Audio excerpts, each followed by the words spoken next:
at the risk of sounding too far out, maybe we could try and get back to the point. There's something within me which loves you. I recognize you, fireman, right? Oh, yeah. And the brother over here, and then here and there is like a couple people whose faces I've seen, and so I can say, oh, I kind of care about this guy. I've got some history with him. But the only reason I say I care about Kurt back there at the mixing board is, well, Kurt's been around me. Kurt's been really nice to me. He's always been friendly to me. He's always been pleasant. He talks about things that are interesting to me. He's relatively sane. He's fed us. He's let us sleep in his basement on the floor. He's been very hospitable. So I can say, oh, I care about Kurt. But the guy next to Kurt, he can live or die. It don't make a difference to me on some level. And most of you are like the guy next to Kurt. I don't know you. I don't care about you. You could die in a car wreck on the way home from the festival, and at best you'd be a statistic to me. Oh, that's interesting. Somebody died on the way home from Cornerstone.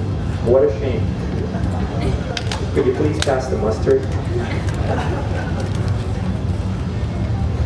So what a hell for my life to try to pretend that that animal, whose only concern is mustard, to pretend that that is God, pretend that that is a Christian, to pretend that that is a lover, to pretend that that has love for other lives as my own, to pretend that that's a teacher, to pretend that that has wisdom or has understanding, has something to offer to the people who would come and ask it questions. What a hell my life has been, in so much as that has been my consciousness. And what a heaven to accept the truth of my state, my current level of existence, which is that of a beast or an animal. I mean, pure. It wouldn't be fair, and it wouldn't be enough to say selfish. The sense in my heart is that of my identity as being selfishness, purely selfish. I mean, that being the only concern of mine. Kurt, I care about you, not because you're you. I don't actually know you. I care about what you've done for me. I care about the way you've made me happy. And if rather than feeding me and letting me sleep on your floor, every time you saw me, you kicked me in the balls,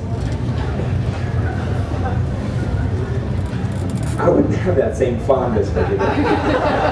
So this is what we call love. We say, I love this woman, this girl, man, I'm in love with her. Well, you are? If you love her, is it because she makes you happy? What if she was the one who kicked you in the, well, wherever? What if she was that stranger on the road who cut you off? What if she was that family member who abused you? Would you love her then?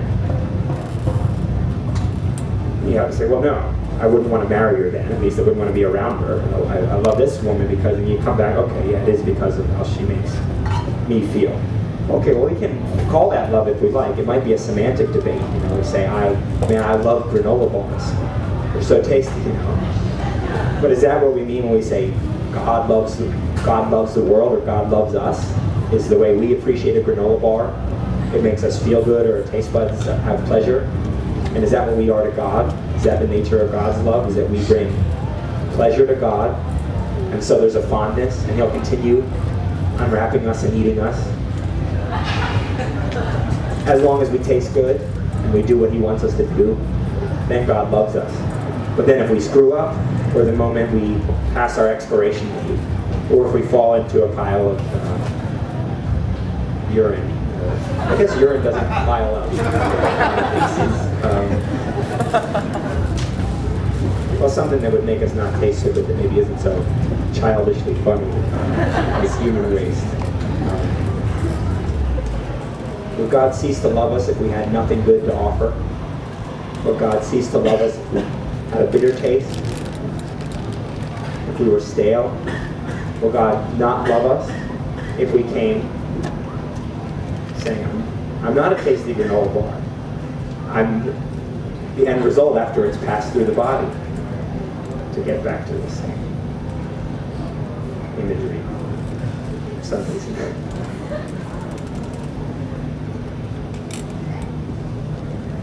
Well, you don't have to believe it. It has nothing to do with you accepting my beliefs or my perspective, But it should be interesting to you to say, well, there is a fool who thinks the love of God doesn't know any boundaries. There's a fool who thinks I don't have to do anything at all to earn God's love. I don't have to be anything to earn God's love. I don't have to know anything. I don't have to accomplish anything. I don't have to be smart. I don't have to be good looking. I don't have to be religiously in the know. I don't have to be wealthy. I don't have to be poor.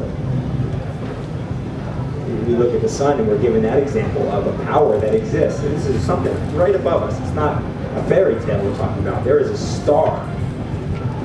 We can see it.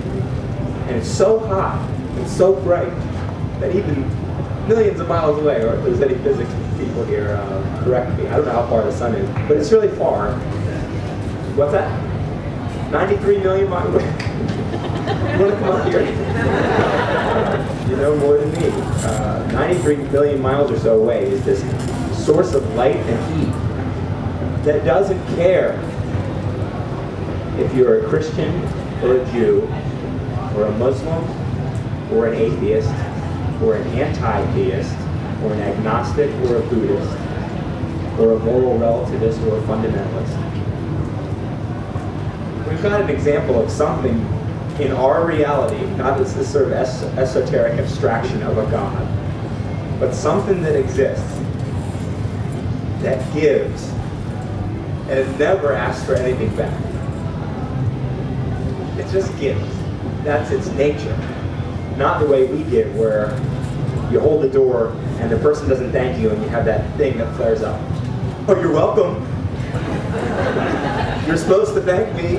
Or the thing that treats the young lady really well. Teddy bear, roses, chocolate. Maybe I'm dating myself as a child of the 80s, but this is what they did back in those movies to try to sleep with somebody. You're real nice to a girl, and you put on your A game, and you guys know what I'm talking about. She's good looking, so all of a sudden it's like, you're there. She's talking, and oh, really? How interesting. All of a sudden she's the most fascinating specimen in all of creation. And nearby walks somebody not so physically attractive, nothing to offer you, and you don't even see him. This is the nature of my giving and all the effort I put into a certain young lady to try to win her affections. And the end was always, what's in it for me? How can I get something?